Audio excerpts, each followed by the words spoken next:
Thanks for watching News 12 on your side. From the station that's on your side, this is News 12, first at 5. Well, more than 6 months after a killer was set free early, he's now back behind bars. How he was caught coming up. But first, we're going to send things over to First Alert Chief Meteorologist Riley Hale. Riley, another scorcher out there for us this afternoon. Ooh, it's getting a little bit hot out there for us. Well, we are looking at heat index values over 100 in many spots. We haven't really seen many storms bubble up, so not much rain relief out there to help cool off our temps. Actual temps right now in Aiken, currently at 92, feeling like 96, but there are a number of spots here around town that are feeling a little bit warmer than that. Aiken was actually close to one of those very tiny pop-up downpours just a little bit ago. What's interesting to look at our First Alert radar network this afternoon, that sea breeze front has made it all the way to the CSRA, so you can see that very skinny blue line on radar. That is trying to lift up some very tiny pockets of showers, but just not really seeing much pop up for us here across the CSRA. Anticipating mostly dry conditions as we do head towards sunset. Here's a look at our current temps across the board. 93 in Evans, 92 in Augusta, 90 over in Aiken. Now with the humidity, those feel like temperatures once again close to 100 for most spots. Here's a look at our forecast for the rest of this evening. If you're firing up the grill, maybe heading out to get a bite to eat, anything like that, temps will stay in the low 90s the next couple of hours, and then past sunset will gradually fall into the 80s and then 70s by daybreak tomorrow morning. Now take a look at this. For our Thursday, it is only going to get hotter, folks, potentially seeing our heat index up to and close to 105 at times tomorrow. A slightly better opportunity to maybe see a stray shower storm by tomorrow afternoon, but definitely not looking like a washout. It is going to be hot, though, for tomorrow. We'll have a look at how long this heat sticks around that full forecast, but let's quickly get a quick update on your First Alert traffic. And now, First Alert traffic.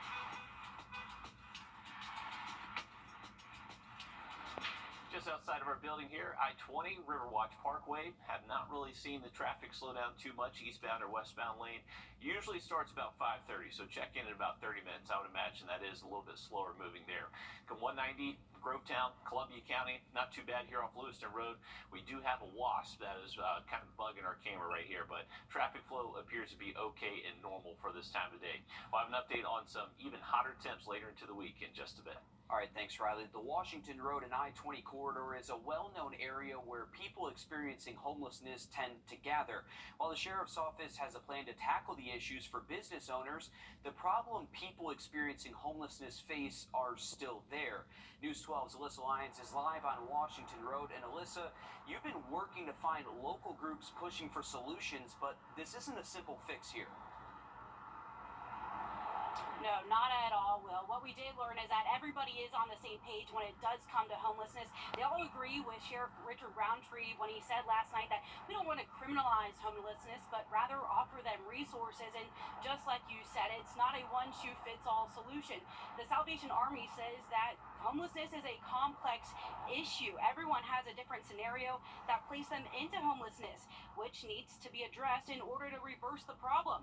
The start, as far as the Sheriff's Office goes, begins with the county to get permission from property owners so that they can begin to remove those homeless individuals. So far, they have 17 property owners signed up.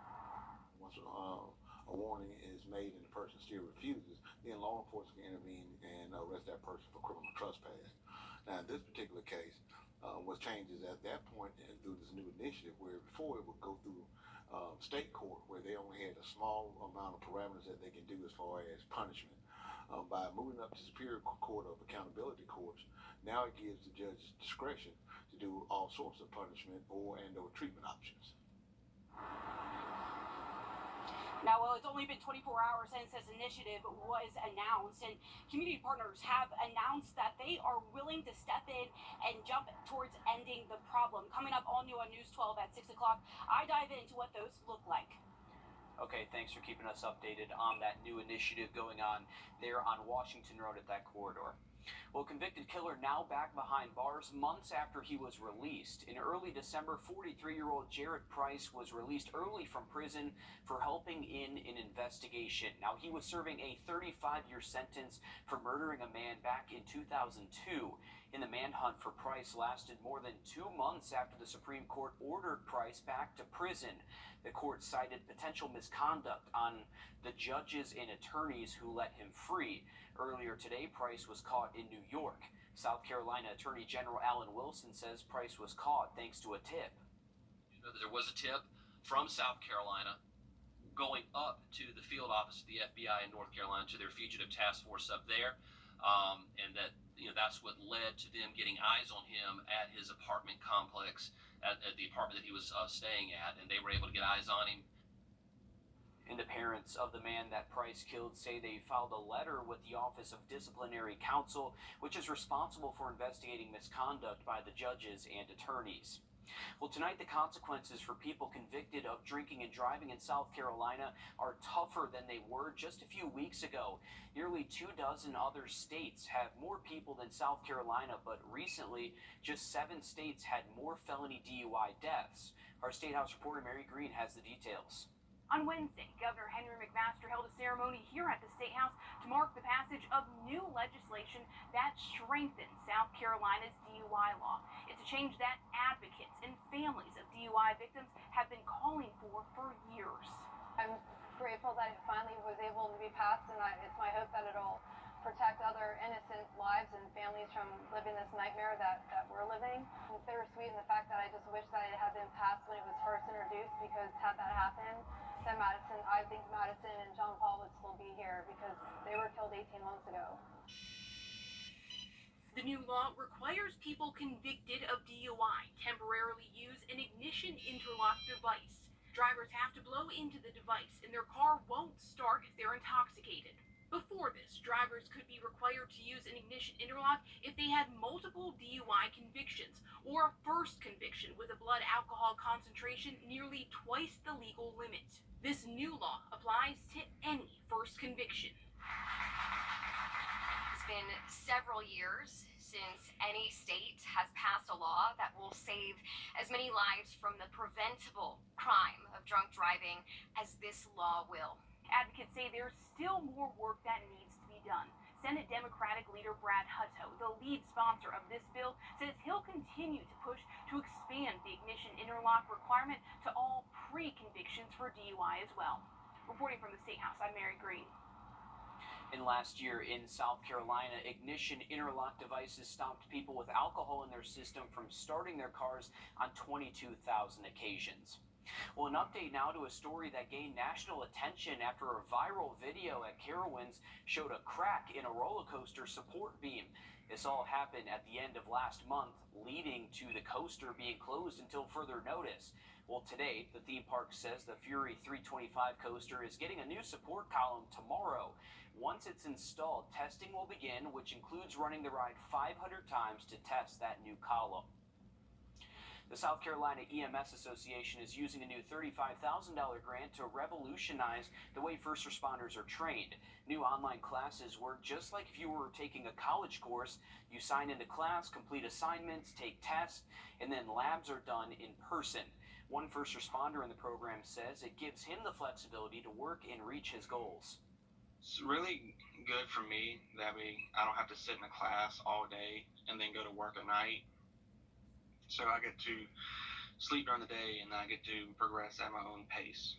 And he hopes to become a firefighter paramedic, and he has to get his EMT certification first. He says he started classes in April and plans to finish training by August. Well, check out this video. This is security footage from a grocery store in southwest Atlanta here, where a burglar fell through the ceiling while trying to break in there. Police say this is the 3rd time someone has broken into Reggie's Food Mart. The unfortunate thief damaged cash registers and stole cigarettes. Maybe this fall will knock some sense into them, maybe not. There's a $2,000 reward leading to the suspect's arrest there. I'm impressed that he was able to fall from that ceiling and still steal things. He was well enough to do that, clearly. Well, millions of Georgians' Medicaid and Peach Care eligibility could end. What you need to know coming up next, Riley. Well, it's been hot this week, but unfortunately, it's getting even hotter for the rest of the week. Starting tomorrow, feel like temperatures close to 105. We'll look at that hot forecast just after the break. The school year begins in Aiken County in less than 2 weeks, and school leaders say they're focused on security. Coming up all new tonight on News 12 at 6 o'clock, how Aiken County is keeping their students safe. Time and temp brought to Well, live at 5, you're taking a live look at the shockingly blue waters off of the Myrtle Beach coast here in South Carolina.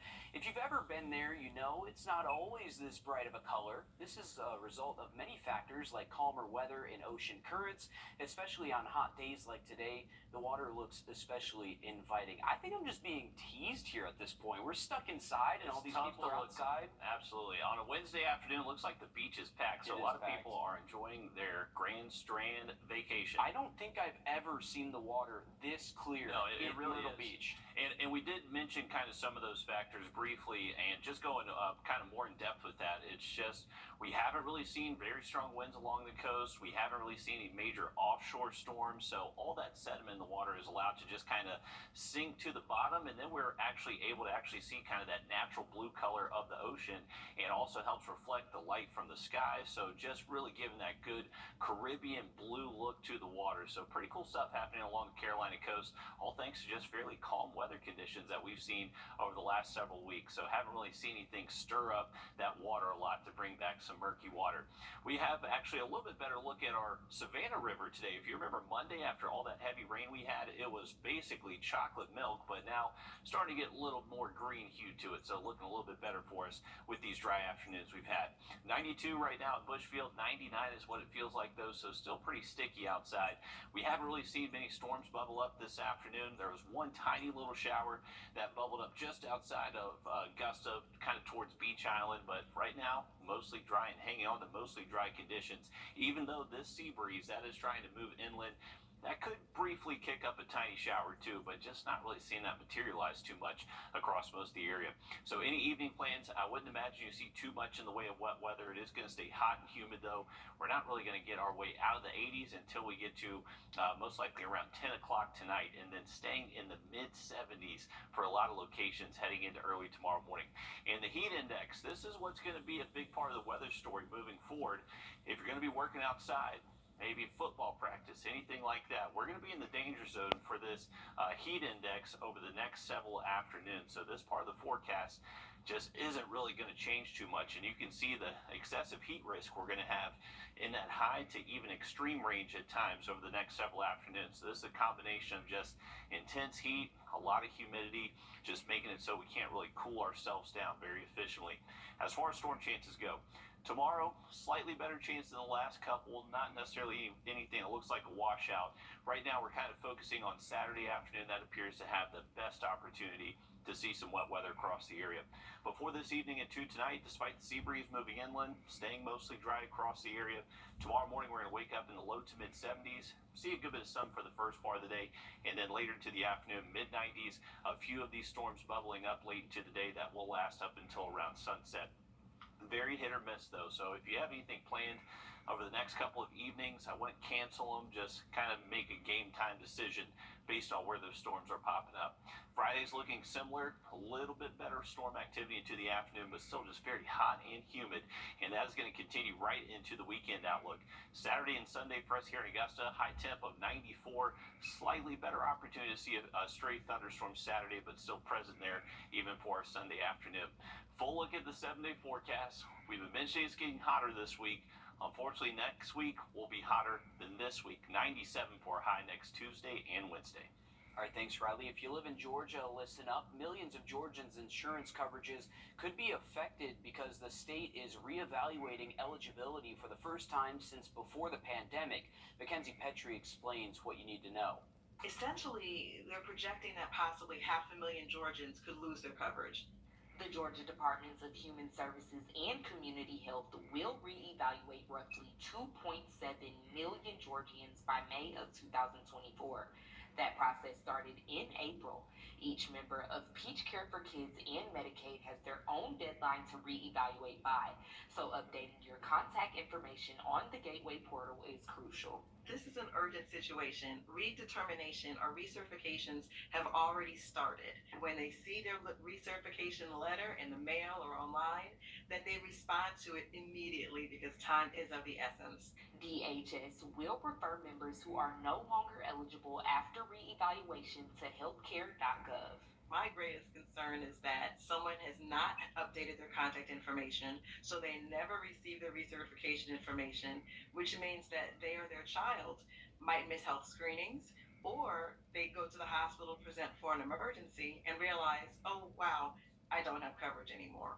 Georgia is one of 10 states that has not fully expanded Medicaid under the Affordable Care Act. Laura Colbert, Executive Director from Georgians for a Healthy Future, commented on the need for Medicaid expansion, saying, quote, "There will be far fewer uninsured folks as a result of this Medicaid renewal process in the states with Medicaid expansion. Georgia is not one of those, so we will see very large coverage losses," end quote. And there is a new program called Georgia Pathways that is accepting applications offering Medicaid for people aged 19 to 64 who did not previously qualify.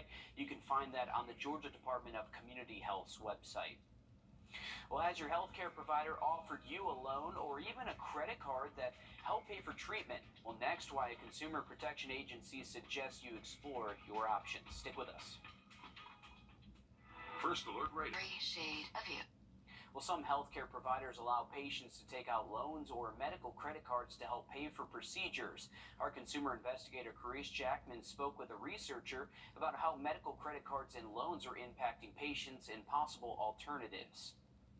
Healthcare providers in recent years broadened the scope of medical credit cards and loans to help patients alleviate medical costs for basic treatments and emergency health care. But according to a new report by the Consumer Financial Protection Bureau, these loans and credit cards are typically more expensive for patients than conventional credit cards and have interest rates often reaching above 25%.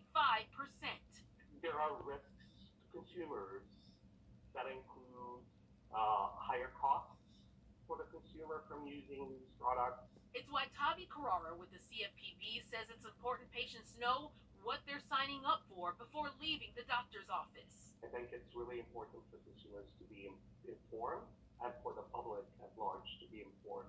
According to the CFPB's report, people paid $1 billion in deferred interest payments for these healthcare charges between 2018 and 2020. And most of the people with the highest interest rates tend to be patients already struggling with low credit scores. So this is certainly a concern, and it's by and large true that the terms of credit that some consumers see for these products are a lot more costly than alternative products. So what should you do? Find out the interest rate for the medical credit card or loan before you visit a doctor. If the card or loan has a high interest rate, consider using one of your existing credit cards with a lower rate. And ask the provider about their financial assistance policies, including financial assistance programs or charity care. I think consumers should be aware of that, and before signing up for a medical credit card or a medical installment loan. The CFPB has previously taken enforcement action against medical credit card companies in the past for deceptive enrollment tactics, which is why being aware and keeping an eye on these products could save you a headache down the road. With this watching your wallet, I'm Carice Jackman. And if you're having an issue with credit cards, medical debt collections, or reporting, you can always submit a complaint with the CFPB. We'll have that link for you and other information about medical credit cards on our website, wrdw.com. Riley? Well, the next couple of afternoons will feel very similar. Hot and humid. The pool's going to be the place to be, but do watch out for a few stray thunderstorms the next few afternoons. Now look at that 7-day forecast just after the break. Don't ignore 99.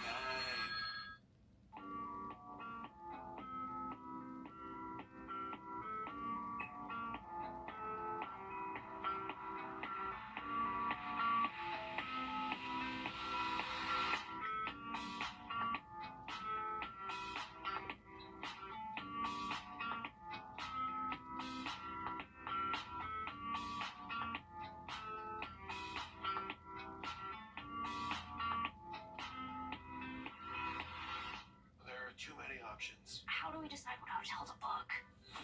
Fear not, I got you. Who are you? I'm your fairy hotel mother. What is happening? Let me help you pick a hotel you feel good about. Choice Hotels is a family of brands with a hotel for every type of stay.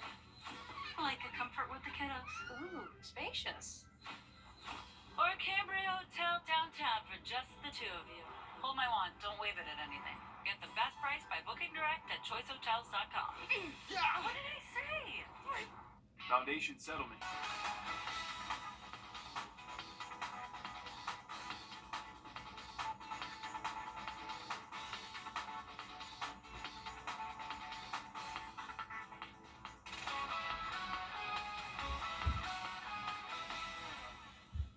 Well, take a look at this. J.R. Outlaw is making history in Atlanta. The tattoo artist now holds the Guinness World Record for the largest tattoo artwork ever created. It's over 12 feet tall and over 7 feet wide and depicts the rapper Takeoff, a 28-year-old from Atlanta who was tragically shot and killed outside of a Houston bowling alley back in November. Outlaw wanted to honor Takeoff's memory the best way he knew how. He says this design cost more than $30,000 in materials there. An incredible piece of artwork. Absolutely, that is really cool, and right here from the Peach State, just down the road in Atlanta. So $30,000 for that. I know, That's crazy. and You would not obviously- think it's that expensive. I know, but a lot of work and talent definitely put into that, and you can definitely see it is quite grand out there. Pretty cool stuff. All right, we're looking at our I-20 and Riverwatch camera. We don't have much traffic out there at the moment, and mostly dry, so weather shouldn't be a huge impact for your commute home. 92 degrees, feeling like near 100. Those temperatures will likely feel even hotter heading into tomorrow and through the weekend. Here's a look at our first alert radar network. The sea breeze front's moving in. It's setting off a decent little thunderstorm over Orangeburg County. Not really much happening for us here in the CSRA. So if you do have evening plans, not much wet weather in our forecast. Just going to stay pretty hot and humid out there. Most spots are still in the low 90s, mid 90s in a few locations. Remember, feeling like 100 though when you factor in those dew points in the 70s. Any evening plans, firing up the grill, anything like that? No real headaches weather-wise. Just going to stay pretty hot and sticky out there. Remember, only getting hotter moving forward this week. Mid 90s all the way through the weekend, and a little bit better chance for storms rolling into our Saturday. Stick with us. Much more coming on Live at 5 just after the break.